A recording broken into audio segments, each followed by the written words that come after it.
আসসালামু আলাইকুম, শুভ দুপুর। কেমন আছো আমার ভাই ও বোনেরা? আজকে রান্না করব সিম আলু ভাজি। তো সিম আলু আমি কেটে বেছে ধুয়ে নিয়েছি। আর এদিকে সয়াবিন তেল, কাঁচামরিচ, পেঁয়াজ, সাথে দিয়ে দিলাম একটু হলুদ।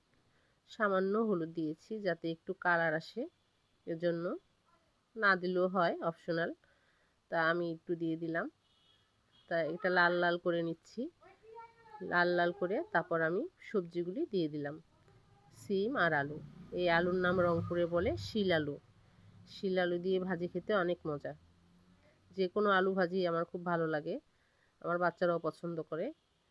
কিন্তু মানে সিম দিলে কি আর কি খেতে চায় কম, তবে আমার খুব ভালো লাগে খেতে। তাই আমি সব কিছু দিয়ে একদম নেড়ে চেড়ে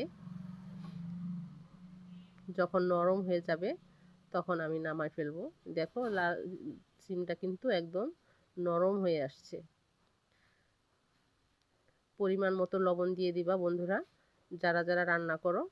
তো লবণ কম হলে কিন্তু সিমটা সিদ্ধ হতে যাবে না। এই দিয়ে দেখো আমার কিন্তু ভাজি হয়ে গেছে। খেতে কিন্তু অসাধারণ। আর এদিকে আমি রান্না করব মুরগি।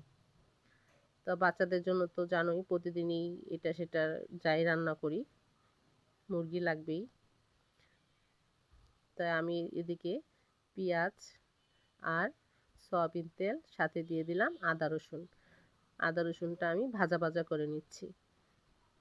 ভাজা ভাজা করে নিলে ভালো হয়, গন্ধটা থাকে না।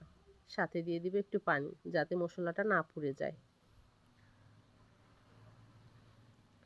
তো মশলাটা আমি ভালো করে কষিয়ে নিচ্ছি। সাথে দিয়ে দিলাম 1 চামচ হলুদ।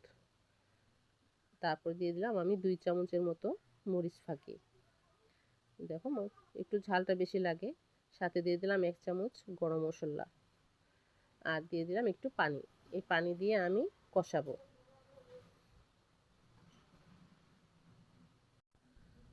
ভালোভাবে কষাতে হবে, যেহেতু মুরগির ঝোল করব আজকে আলু দিয়ে। এটাও আলু দিয়ে ঝোল করব।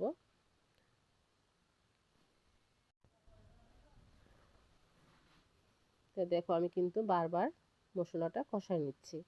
তো আমার প্রিয় বন্ধুরা, যখনই কেউ মুরগি রান্না করবা বা যে কোনো তরকারি, ভালোভাবে মশলাটা কষায় নেবে।